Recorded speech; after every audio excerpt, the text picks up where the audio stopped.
নবী আমার ওফাতের কালে নবীজি আমার ইন্তেকাল শরীফ, এই উম্মতের জন্য নবী অসুস্থ হয়ে গেলেন।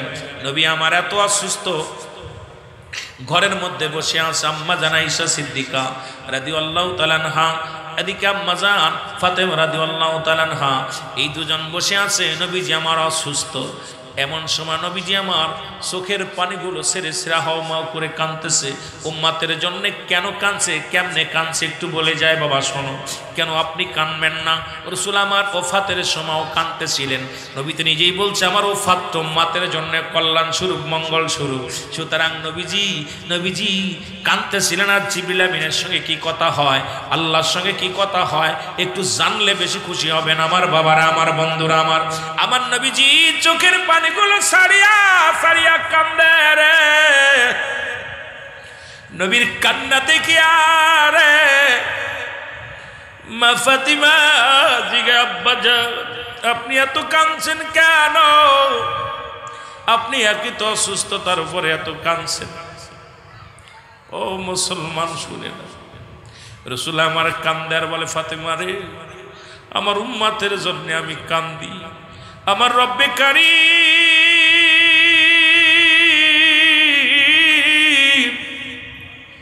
আমার উম্মতের জন্য নাজাত দেয়, এই কারণে আমি কান্দি। আমি নবী আমার বিদায়ের পরে আমার উম্মতের কি হবে? আমি নবী ইন্তেকালের পরে আমার উম্মতের কি হবে? এমন সময় মুসলমান একজন সুন্দর পুরুষ চেহারাওয়ালা দরজায় সালাম বিনিময় করেন, আসসালামু আলাইকুম হে আহলাল বাইত। আওয়াজটা ভিতরে আসলেন। আমার নবী বলে ফাতেমা রে, কে আজ সালাম দিল? কে? বলে আব্বা জান আপনার দরজায় একজন অপরিচিত একজন মানুষ আসছে, সুন্দর চেহারা, অনেক সুন্দর চেহারা তার। ইয়া রাসূলুল্লাহ ইয়া হাবিবাল্লাহ, ইতিপূর্বে আমরা কখনো তারে দেখি নাই, এত সুন্দর পুরুষ, এত সুন্দর সালাম। আমার নবী বলে ফাতিমা রে, উনি আর কেউ নয়, উনি এমন একজন মেহমান আসছেন যিনি খালি হাতে ফিরে যায় না। উনি আসলে কিছু নিয়ে যায়, নেওয়ার জন্য এসেছে, তাড়াতাড়ি আসতে দাও। ফাতেমা রাদিয়াল্লাহু তাআলা আনহা বলে আব্বা জান কে? উনি বলে মা গে, উনি আর কেউ নয়, উনি মালাকুল মউত আজরাইল। জোরে জোরে চিল্লায় বলা যাবেন আল্লাহু আকবার। ও যুবক, ফাতিমার চোখে পানি। মা ফাতিমা চোখের পানিগুলো ছেড়ে ছেড়ে কাঁদতে লাগলেন। আব্বা জান কি শুনাইলেন? নাকি আপনি অসুস্থের পরে আজরাইল? বলে মা রে, দরজা খুলে দাও, আসতে দাও। দরজা খুলে দিলেন, আসলেন। আজরাইল আসার পরে নবীজি আও করে কান্দে। নবীজি বলে, আজরাইল বলে ইয়া রাসূলুল্লাহ ইয়া হাবিবাল্লাহ আপনি কাঁদছেন কেন? বলে আজরাইল রে, তুমি আসছো আমার নেওয়ার জন্যে। বলে ইয়া রাসূলুল্লাহ ইয়া হাবিবাল্লাহ, আপনি যদি চান সারা জীবন আপনি দুনিয়ার মধ্যে থাকতে পারেন, আপনি হুকুম দিবেন। রব্বে কারীম বলছে আমার দোস্ত যদি আসতে চায় তাহলে তাকে নিয়ে আসবা, যদি না আসতে চায়, যতদিন দুদিন থাকতে চায় থাকবে, 1 মাস থাকতে চায় থাকবে, 1000 বছর থাকতে চাইলে থাকবে। যদি আমার দোস্ত যদি দুনিয়ার মধ্যে জিন্দেগি থাকতে চায় থাকবে। ওই যে বললাম ওয়াফাতে খায়রুন লাকুম। আরে উম্মতিরা শোনো, নবী কি ধন চিনার দরকার রে। নবী কি ধন না চিনিয়া ঈমান আর আমল যদি না চেনো, এই জিন্দেগিটা তোমার বরবাদ হয়ে যাবে। এই জন্য আমি মাঝে মাঝে ওয়াজের মধ্যে বলি, মুসলমান ব্যক্তির জীবনের অমূল্য সম্পদের নাম হলো ইমাম। ব্যক্তির জীবনের অমূল্য সম্পদের নাম হলো রূহ। মানব জীবনের অমূল্য সম্পদের নাম হলো ঈমান। রূহবিহীন যেমন বডির কোনো মূল্য নাই, ঈমানবিহীন কোনো আমলের মূল্য নাই। এর ঈমান যদি না থাকে, কিসের নামাজ, কিসের হজ, কিসের যাকাত, সব কিছু বরবাদ হয়ে যাবে। এই জন্য ঈমান নামের বস্তুটা যদি তোমার ভিতরে না থাকে গো, তোমার সব কিছু বরবাদ হয়ে যাবে। এখন ঈমান আর আমল দুইটা কিন্তু আমাদের বুঝতে হবে। একটা হলো আমল, একটা হলো ঈমান। ঈমান হলো মুসলমান, নামাজ রোজা হজ যাকাত এটার নাম হলো আমল। পৃথিবীর মধ্যে দান করেছেন এটার নাম আমল, যাকাত দিয়েছেন এটার নাম আমল, কুরবানি করছেন এটার নাম আমল, মাহফিল শুনতেছেন এটার নাম আমল। আর ঈমানের নাম হলো নবী মুহাম্মদুর রাসূলুল্লাহ সাল্লাল্লাহু আলাইহি ওয়াসাল্লাম। জোরে জোরে চিল্লায় বলা যাবে না মারহাবা। এরে আমরা গুনাহগার গো নবী, আমরা গুনাহগার বলো, আমরা গুনাহগার গো নবী, ও নবী গো আমরা। আরো জোরে বলেন সালাত সালাম জানাই, সালাত সালাম ও নবী গো আমরা। একটু জোরে জোরে বলা যাবে না? আমরা গুনাহগার গো নবী, আমরা গুনাহগার বলো, আমরা। সেরা দিবনি? কষ্ট হচ্ছে? বলেন আমরা গুনাহগার গো নবী, আমরা গুনাহগার বলো, আমরা গুনাহগার গো নবী, ও নবী গো আমরা। ও নবী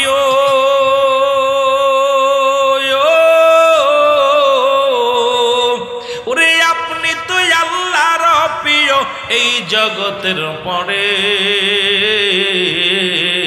সৃষ্টি কুলের শ্রেষ্ঠ তুমি, শ্রেষ্ঠ কুলের সৃষ্টি কুলের শ্রেষ্ঠ তুমি, তামাম জাহানের পরে ও নবী গো।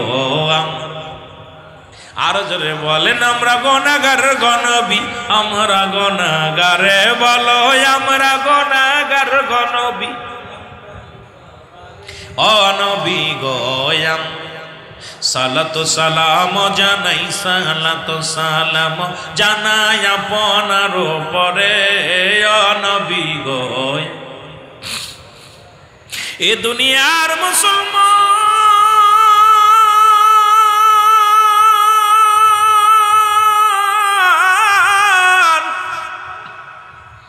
যে কথাগুলো বলে দিলের কান্ডা লাগা শোনা গো।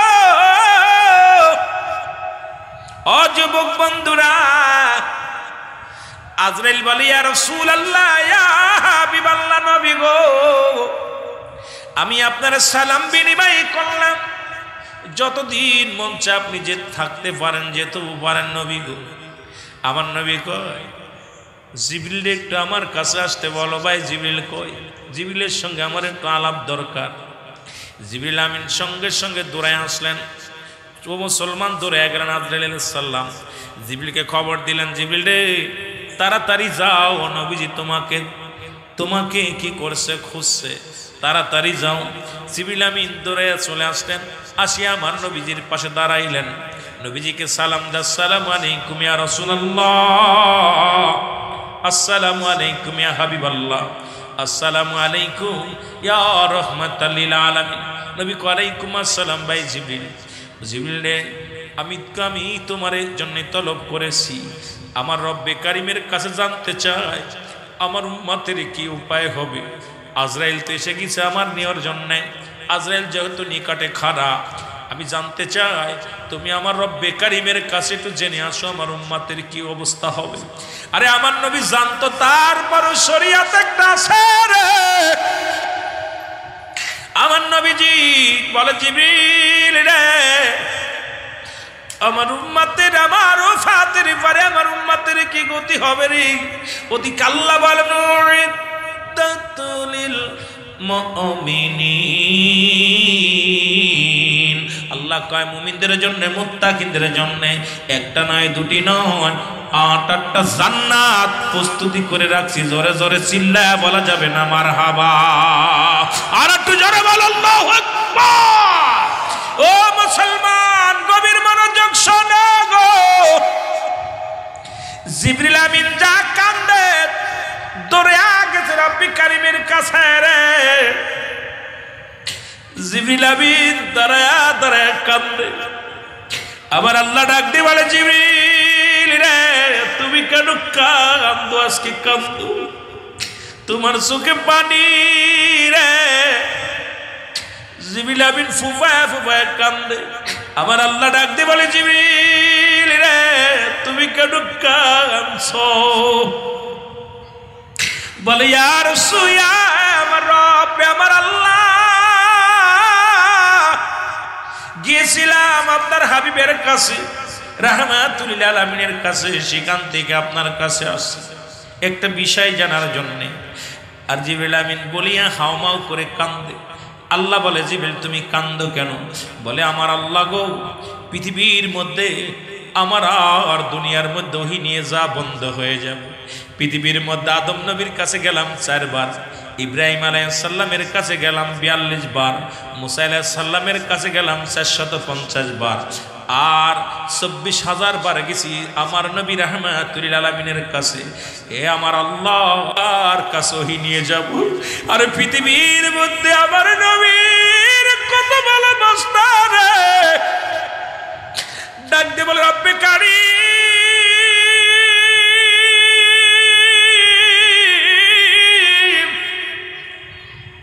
সমস্ত নবীদের কাছে গেছি কিন্তু এত ভালোবাসা আমার হয় নাই।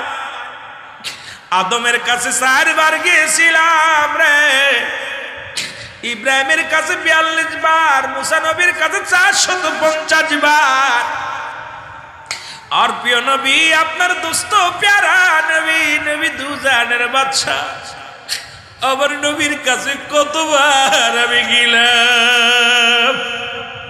আমি জিবরিল কাঁদতেছি এই জন্য রে, আজ থেকে আমি কার কাছে যাব? আপনার কাছ থেকে খবর নিয়ে আখিরি নবী রাহমাতুল লিল আলামিনের কাছে পৌঁছায় দিতাম। আজ থেকে আমার যা বন্ধ হয়ে যাবে, আজ থেকে ওই দরজা বন্ধ। আমি এই জন্যে কাঁদতেছি। আরে মুসলমান, আমার নবীর জন্য মায়ায় পড়ে কান্দে জিবরিল আমিন। জিবরিল আমিন ডাক দিয়ে বলে, রব্বে কারীম গো, আমি অন্য জন্য কান্দি না। আরে পৃথিবীর মধ্যে এমন একজন নবীর আপনি বানাইলেন, এমন একজন নবী পৃথিবীর মধ্যে সংসারের মায় কোনোদিন কাঁদেন নাই, জীবনের সন্তানাদের জন্য কাঁদেন নাই, পৃথিবীর জন্য কোনোদিন এই দুনিয়ার মুখাপেক্ষী হয় নাই। আল্লাহ না আল্লাহ রাব্বুল আলামিন গো, আপনার হাবিব শুধু উম্মতের কান্ডারি হইয়া এই দুনিয়ার মধ্যে কত নবীর কাছে গেলাম, তারা তো দুনিয়ার জন্য তো পাগল ছিল, কিন্তু এমন একজন হাবিব দুনিয়ার মুখাপেক্ষী নয়, সদা সর্বদাই তোর অন্তরের ভিতরে ইয়া রাব্বি হাবলি উম্মতি, ইয়া রাব্বি হাবলি উম্মতি বলে কাদের আল্লাহ। আমি এই জন্য কাঁদছি, আমি আগামী কাল থেকে কার কাছে ওহী নিয়ে যাব। আর পৃথিবীর মধ্যে আমার নবীর কত ভালোবাসা রে। ডাক দিয়ে বলে, রব্বে কারীম,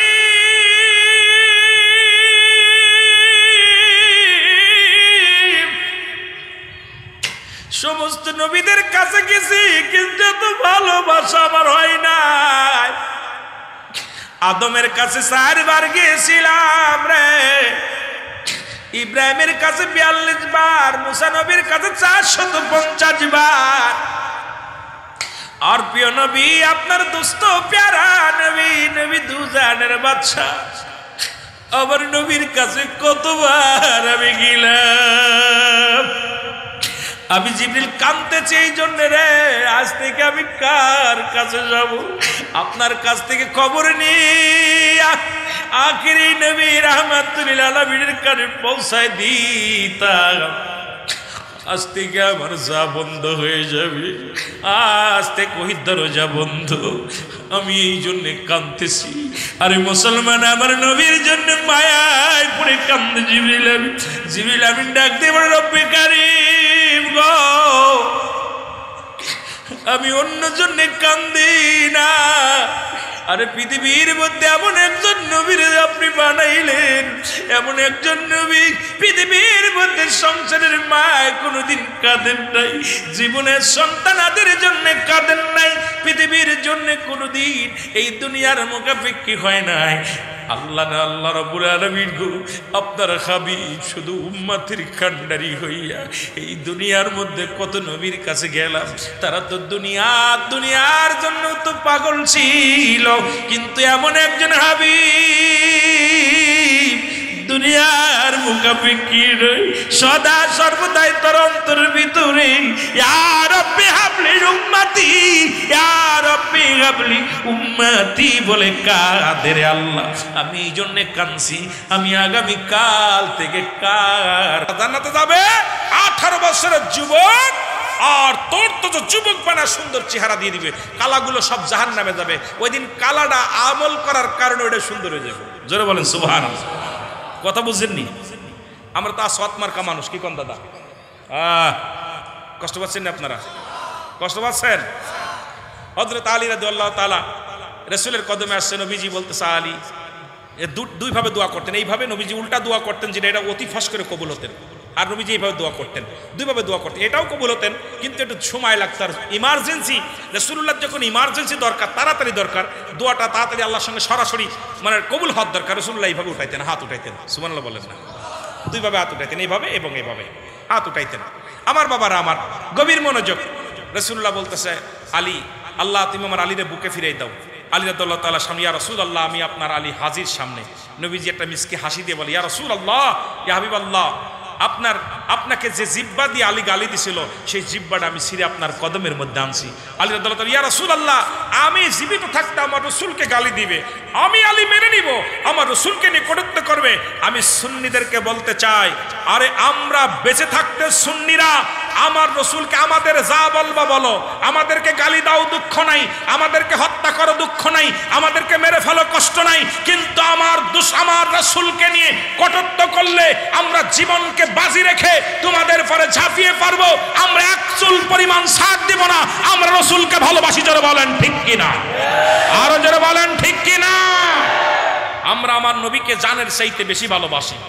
আমার নবীকে নিয়ে, আমার নবী রাহমাতাল লিল আলামিনকে নিয়ে কটূক্তি করলে আমরা বুক পেতে দিব, কিন্তু আমার রাসূলের বেইজ্জতি মেনে নিব না। আমার রাসূলের চাদর, ইজ্জতের চাদর নিয়ে টানাটানি করলে আমরা যদি বসে থাকি, আমরা আমার রাসূলের শাফায়াত পাবো না। এই জন্য আমার রাসূলকে নিয়ে কটূক্তি করলে আমরা যে যেখানে থাকবো সেখান থেকে প্রতিহাত করব, সেখান থেকে প্রতিবাদ জানাবো। জোরে বলেন ঠিক কিনা? রাজি আছেন? আরো জোরে বলেন রাজি আছেন? আল্লাহ যার সঙ্গে যার শানে নাই রাসূলের প্রেম, তার লগে ভাব কইরো না, সুতরাং তাদের সাথে আমাদের সম্পর্ক নাই। জোরে বলেন ঠিক কিনা? মুহাব্বতের সঙ্গে দুরূদ শরীফ পড়েন, আল্লাহুম্মা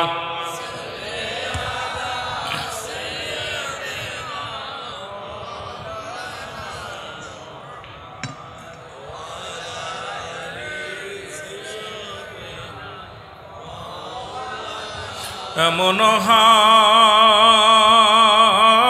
হাবিব আমার মুক্তির কারণে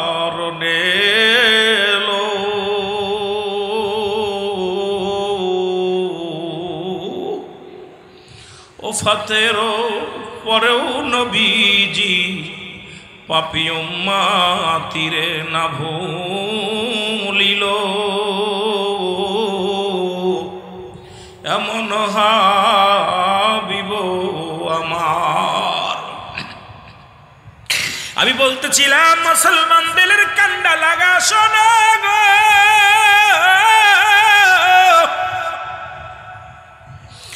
ও মুসলমান শোনো, গভীর মনোযোগ শোনো। এ আমার ভাইরা, বন্ধুরা আমার, রাসূলের সাহাবী মুসলমান রাসূলুল্লাহ দোয়া করলেন।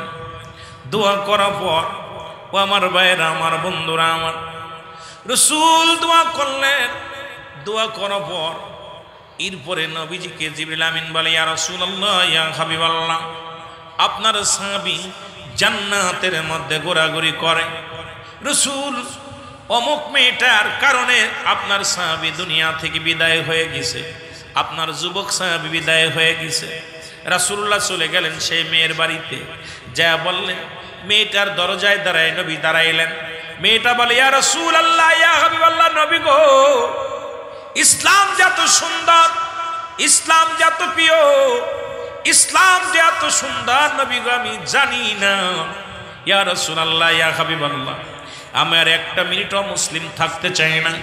কারণ মুসলমান যে নারী সতীত্ব পাহারা দেয়, মুসলমান যে নারী সতীত্ব নষ্ট করে না, রসুল গো আপনার সাহাবীরা যে নারী সতীত্ব নষ্ট করে না, এটা আমি ভুক্তভোগী নারী। আমি আপনার সাহাবীকে অনেক ফেলে চেষ্টা করলাম, খোদাকে কসম করে বলি একবার আমার মুখের দিকে তাকায় নাই, একবার আমার দিকে তাকায় নাই। এত সুন্দর রূপ যৌবন দেখায়া তার একবারও আমার দিকে আকৃষ্ট করতে পারি নাই। ইয়া রাসূলুল্লাহ, ইয়া হাবিবাল্লাহ, আমি আর একটা মিনিটও মুসলিম থাকতে চাই না। আপনি আমারে কালেমা পড়ায়া দেন, আমি কালেমা পড়ে মুসলমান হয়ে যাব। রাসূলুল্লাহ বললেন, তুমি তাড়াতাড়ি ওযু করো, গোসল করো, ওযু করো।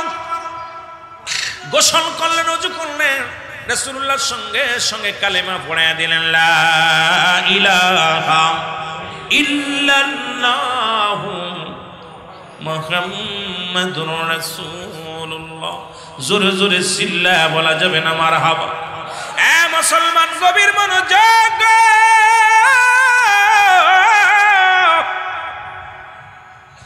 ইয়া দ্বারা প্রমাণ হয় সুন্নিরা কোনদিন অন্যায় করতে পারে না। সুন্নিরা মুসলমান সবসময় রাসূলকে ভালোবাসে, রাসূলের প্রেম বুকে ধারণ করে।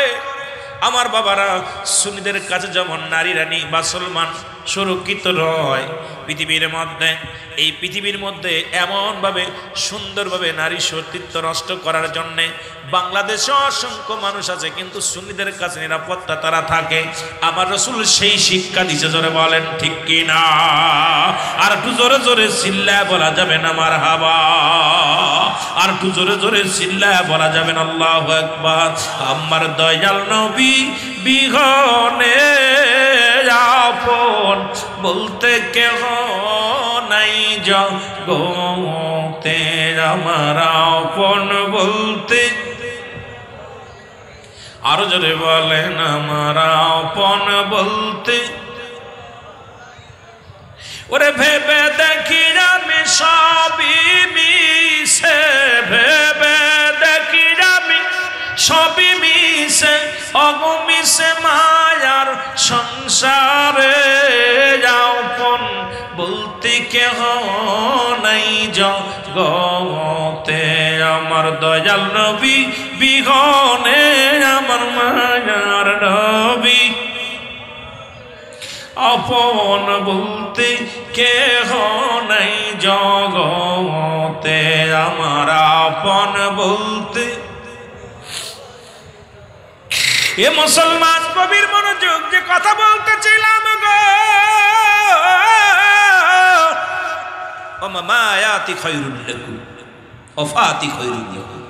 রাসূল বলেন, আমার ওফাতটা আমার উম্মতের জন্য কল্যাণ স্বরূপ। সুবহানাল্লাহ বলেন, আরো জোরে আস্তে কইতেন নি রে। রাসূল বলে, আমার উম্মতিরা গো, এই দুনিয়া থেকে আমি বিদায় নিলাম। যারা মিলাদুন নবী মানো না তারা দিলের কান্ডা লাগা শোনো।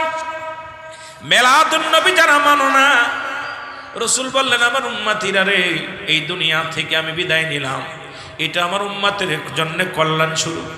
কারণ পৃথিবীর মধ্যে যদি কোনো উম্মত ভালো কর্ম করে, ভালো কাজ করে, জিকির করে, নামাজ পড়ে, রোজা রাখে, হজ করে, যাকাত দেয়, আমি নবীর সঙ্গে সঙ্গে আল্লাহর দরবারে প্রশংসা করি, ও আমার আল্লাহ, অমুক গ্রামে অমুক ব্যক্তি ভালো কর্ম করেছে, শুকরিয়া আদায় করে আমার আল্লাহর দরবারে। আবার নবীজি আমার যদি কোনো পৃথিবীর মধ্যে কোনো উম্মত গুনাহের কাজ করে, সঙ্গে সঙ্গে আমার নবী ইস্তেগফার করে, ক্ষমা চায় আল্লাহর কাছে। ও যুবক বন্ধুরা শুনে নাও, আল্লাহ অমুক গ্রামে অমুক ব্যক্তি গুনাহের কাজ করেছে, আমি তার তরফ থেকে ইস্তেগফার করলাম, মাফ চাই, ক্ষমা চাইলাম, তারে তুমি ক্ষমা করে দাও। এই জন্য বললাম, রসুলের মিলাদ যারা মানো না, নবীকে যারা মানো না, আরে আমার নবীজি পৃথিবীর মধ্যে অন্যায় করে ছেলে মাফ চাই, বাবা অন্যায় করে মুসলমান গ্রামের ছেলে মাফ চাই, চেয়ারম্যান মেম্বার আইয়া। নবী আমার ওফাতের কালে নবীজি আমার ইন্তেকাল শরীফ, এই উম্মতের জন্য নবী অসুস্থ হয়ে গেলেন। নবী আমার এত অসুস্থ, ঘরের মধ্যে বসে আছে আম্মা জান আয়েশা সিদ্দিকা রাদিয়াল্লাহু তাআলা আনহা এদিকে আম্মা জান ফাতেমা রাদিয়াল্লাহু তাআলা আনহা এই দুজন বসে আছে। নবীজি আমার অসুস্থ। এমন সময় নবীজি আমার চোখের পানিগুলো ছেড়ে ছেড়ে হাওমাও করে কাঁদতেছে। উম্মাতের জন্য কেন কাঁদছে, কেমনে কাঁদছে একটু বলে যায় বাবা শোনো। কেন আপনি কাঁদবেন না? রাসূল আমার ওফাতের সময়ও কাঁদতেছিলেন। নবী তো নিজেই বলছে আমার ওফাত তো উম্মাতের জন্য কল্যাণ স্বরূপ, মঙ্গল স্বরূপ। সুতরাং নবীজি কাঁদতেছিলেন। আর জিবরিল আমিনের সঙ্গে কি কথা হয়, আল্লাহর সঙ্গে কি কথা হয় একটু জানলে বেশি খুশি হবেন আমার বাবারা, আমার বন্ধুরা, আমার নবীজি চোখের পানিগুলো সারিয়া সারিয়া কান্দে রে। নবীর কান্না দেখিয়া রে মা ফাতিমা জিগে আব্বা যান আপনি এত কাঁদছেন কেন? আপনি একই তো অসুস্থতার উপরে এত কাঁদছেন। ও মুসলমান শুনে না, রাসূল আমার কান্দে আর বলে ফাতিমা রে আমার উম্মতের জন্য আমি কান্দি। আমার রব্বে কারীম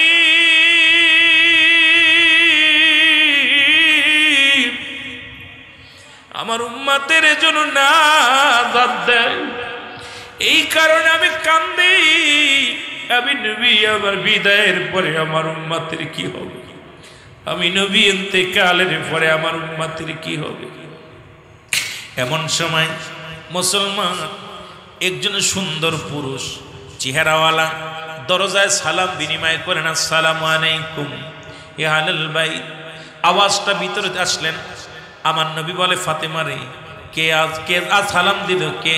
বলে আব্বা জান আপনার দরজায় একজন অপরিচিত একজন মানুষ আসছে। সুন্দর চেহারা, অনেক সুন্দর চেহারা তার। ইয়া রাসূলুল্লাহ ইয়া হাবিবাল্লাহ, ইতিপূর্বে আমরা কখনো তারে দেখি নাই। এত সুন্দর পুরুষ, এত সুন্দর সালাম। আমার নবী বলে ফাতিমা রে উনি আর কেউ নয়, উনি এমন একজন মেহমান আসছেন যিনি খালি হাতে ফিরে যায় না। উনি আসলে কিছু নিয়ে যায়, নেওয়ার জন্য এসেছে, তাড়াতাড়ি আসতে দাও। ফাতেমা রাদিয়াল্লাহু তাআলা আনহা বলে আব্বা জান কে? উনি বলে মা গে উনি আর কেউ নয়, উনি মালাকুল মউত আজরাইল। জোরে জোরে চিল্লায় বলা যাবেন আল্লাহু আকবার। ও যুবক, ফাতিমার চোখে পানি। মা ফাতিমা চোখের পানিগুলো ছেড়ে ছেড়ে কাঁদতে লাগলেন। আব্বা জান কি শুনাইলেন? নাকি আপনি অসুস্থের পরে আজরাইল? বলে মা রে দরজা খুলে দাও, আসতে দাও। দরজা খুলে দিলেন, আসলেন। আজরাইল আসার পরে নবীজি আও করে কান্দে। নবীজি বলে আজরাইল বলে ইয়া রাসূলুল্লাহ ইয়া হাবিবাল্লাহ আপনি কাঁদছেন কেন? বলে আজরাইল রে তুমি আসছো আমার নেওয়ার জন্যে। বলে ইয়া রাসূলুল্লাহ ইয়া হাবিবাল্লাহ আপনি যদি চান সারা জীবন আপনি দুনিয়ার মধ্যে থাকতে পারেন, আপনি হুকুম দিবেন। রব্বে কারীম বলছে আমার দোস্ত যদি আসতে চায় তাহলে তাকে নিয়ে আসবা, যদি না আসতে চায় যতদিন দুদিন থাকতে চায় থাকবে, 1 মাস থাকতে চায় থাকবে, 1000 বছর থাকতে চাইলে থাকবে। যদি আমার দোস্ত যদি দুনিয়ার মধ্যে জিন্দেগি থাকতে চায় থাকবে। ওই যে বললাম ফাতে খায়রুন লাকুম। আরে উম্মতিরা শোনো, নবী কি ধন চিনার দরকার রে। নবী কি ধন না চিনিয়া ঈমান আর আমল যদি না চেনো এই জিন্দেগিটা তোমার বরবাদ হয়ে যাবে। এই জন্য আমি মাঝে মাঝে ওয়াজের মধ্যে বলি মুসলমান ব্যক্তির জীবনের অমূল্য সম্পদের নাম হলো ইমাম। ব্যক্তির জীবনের অমূল্য সম্পদের নাম হলো রূহ। মানব জীবনের অমূল্য সম্পদের নাম হলো ঈমান। রূহবিহীন যেমন বডির কোনো মূল্য নাই, ঈমানবিহীন কোনো আমলের মূল্য নাই। এর ঈমান যদি না থাকে কিসের নামাজ, কিসের হজ, কিসের যাকাত সব কিছু বরবাদ হয়ে যাবে। এই জন্য ঈমান নামের বস্তুটা যদি তোমার ভিতরে না থাকে গো তোমার সব কিছু বরবাদ হয়ে যাবে। এখন ঈমান আর আমল দুইটা কিন্তু আমাদের বুঝতে হবে। একটা হলো আমল, একটা হলো ঈমান। ঈমান হলো মুসলমান নামাজ রোজা হজ যাকাত, এটার নাম হলো আমল। পৃথিবীর মধ্যে দান করেছেন এটার নাম আমল, যাকাত দিয়েছেন এটার নাম আমল, কুরবানি করছেন এটার নাম আমল, মাহফিল শুনতেছেন এটার নাম আমল। আর ঈমানের নাম হলো নবী মুহাম্মদুর রাসূলুল্লাহ সাল্লাল্লাহু আলাইহি ওয়াসাল্লাম। জোরে জোরে চিল্লায় বলা যাবে যাবে না মারহাবা। এরে আমরা গুনাহগার গনবী আমরা গুনাহগারে বলো আমরা গুনাহগার গনবী ও নবী গো আমরা। আরো জোরে বলেন সালাত সালাম জানাই সালাত ও নবী গো আমরা। একটু জোরে জোরে বলা যাবে না? আমরা গুনাহগার গনবী আমরা গুনাহগারে বলো আমরা। সেরা দিবনি? কষ্ট হচ্ছে? বলেন আমরা গুনাহগার গনবী আমরা গুনাহগারে বলো আমরা গুনাহগার গনবী ও নবী গো আমরা। ও নবী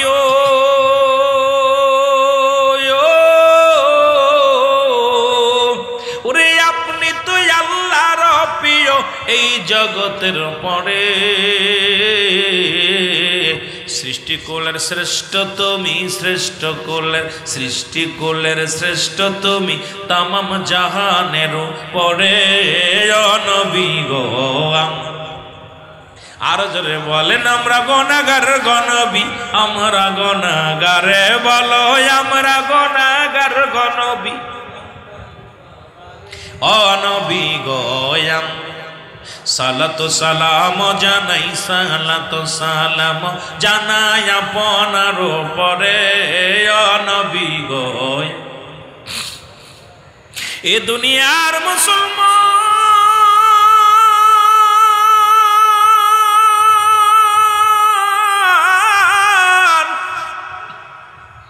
যে কথাগুলো বলে দিলের কান্ডা লাগা শোনা গো। ও যুবক বন্ধুরা, আজরাইল বলে ইয়া রাসূলুল্লাহ ইয়া হাবিবাল্লাহ নবী গো আমি আপনার সালাম বিনিময় করলাম, যতদিন মন চায় আপনি যে থাকতে পারেন যেতে পারেন নবী গো। আমার নবী কয় জিবরিল একটু আমার কাছে আসতে বলো। ভাই জিবরিল কই? জিবরিলের সঙ্গে আমার একটু আলাপ দরকার। জিবরিল আমিন সঙ্গে সঙ্গে দৌড়ায় আসলেন। ও মুসলমান দৌড়ে গেলেন আজরাইল আলাইহিস সালাম। জিবরিলকে খবর দিলেন, জিবরিল রে তাড়াতাড়ি যাও, নবীজি তোমাকে তোমাকে কি করছে খুঁজছে, তাড়াতাড়ি যাও। জিবরিল আমিন দৌড়ে চলে আসলেন, আসিয়া আমার নবীজির পাশে দাঁড়াইলেন। নবীজিকে সালাম দা, আসসালামু আলাইকুম ইয়া রাসূলুল্লাহ, আসসালামু আলাইকুম ইয়া হাবিবাল্লাহ, আসসালামু আলাইকুম ইয়া রাহমাতাল লিল আলামিন। নবী কয় আলাইকুম আসসালাম। ভাই জিবরিল, জিবরিল রে আমি তোমার জন্য তলব করেছি, আমার রব্বে কারিমের কাছে জানতে চাই আমার উম্মতের কি উপায় হবে। আজরাইল তো এসে গেছে আমার নেওয়ার জন্যে। আজরাইল যেহেতু নিকটে খাড়া, আমি জানতে চাই তুমি আমার রব্বে কারিমের কাছে একটু জেনে আসো আমার উম্মতের কি অবস্থা হবে। আরে আমার নবী জানতো, তারপরও শরীয়ত একটা আছে রে। আমার নবীজি বলে জিবরিল রে আমার উম্মতের আমার ওফাতের পরে আমার উম্মতের কি গতি হবে রে। ওদিকে আল্লাহ বলেন উইদ্দাতুল মুমিনিন, আল্লাহ কয় মুমিনদের জন্য মুত্তাকিনদের জন্য একটা নয় দুটি নয় ৮-৮টা জান্নাত প্রস্তুতি করে রাখছি। জোরে জোরে চিল্লায় বলা যাবে না মারহাবা? আর একটু জোরে বল আল্লাহু আকবার। ও মুসলমান গভীর মনোযোগ শোনো গো। জিবরিল আমিন যা কান্দে দৌড়ে গেছে রব্বি কারিমের কাছে রে। জিবরিল আমিন দাঁড়ায়া দাঁড়ায়া কান্দে। আবার আল্লাহ ডাক দিয়ে বলে জিবরিল রে তুমি কেন কান্দো? আজকে কান্দো, তোমার চোখে পানি রে। জিবরিল আমিন ফুফায় ফুফায় কান্দে। আমার আল্লাহ ডাক দিয়ে বলে জিবরিল রে তুমি কেন কাঁদছো? বলে ইয়া রাসূল আমার রব আমার আল্লাহ